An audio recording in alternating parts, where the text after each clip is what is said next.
you were also at the Ravens-Colts preseason game, which we're all still, at least I am, like tantalized by the Anthony Richardson talent. And you watch just his highlights. There haven't been as many as you'd like, but the highlights, him running the football and the big arm and those things.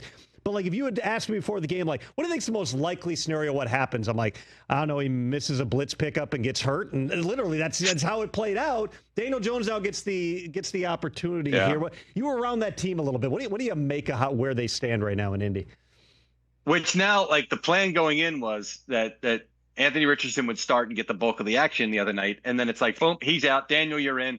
And I asked Shane Steichen about it after the game. I said, you're going to have to now look at week 2 and say, okay, I got to adjust and give Anthony Richardson more time in week 2 because he didn't get it. He said, yeah, he's probably going to have to do that. So is that unfair to Daniel Jones because he sort of went in not expecting to play that much, and maybe not that you game plan much in the preseason, and maybe that's a good thing. Maybe they want to see, how he adjusts and how he adapts and he doesn't complain and all that, which he won't. I mean, that's Daniel Jones for you.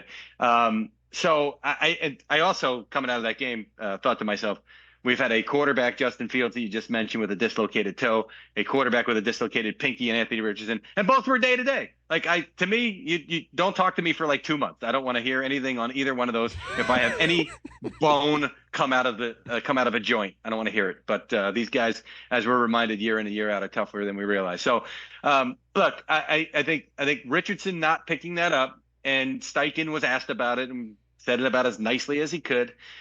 You got to see that. And that ball's got to come out, and it's hot. And not just from a completion standpoint, from a don't get knocked on your back standpoint. You can't have Ojabo running free like that. And especially with some of these pass rushers that you're going to see throughout. And that's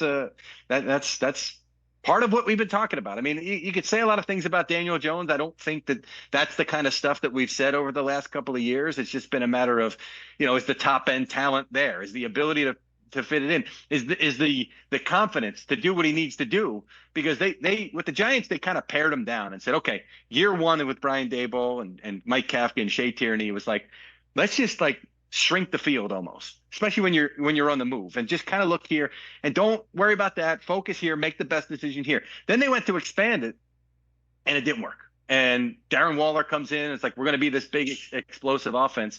And he never was that guy. So I think for him to win this quarterback job, it's got to go back to being, let's just make the best decisions, and let's prove that I can be, as a quarterback, in charge of the whole operation. It's been a wide open competition. That was made clear back in the spring. It seemed, just in talking to people through the offseason, like Daniel Jones may have the leg up just because coaches know what they're getting in him. But you still have the low floor, high ceiling aspect with Anthony Richardson. The ceiling's out there still. The guy hasn't played that much football.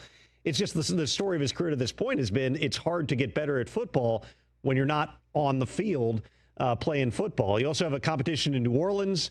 We'll see how that shakes out. Catch the Rich Eisen Show live weekdays from 12 to 3 p.m. Eastern on Roku Sports Channel in the U.S.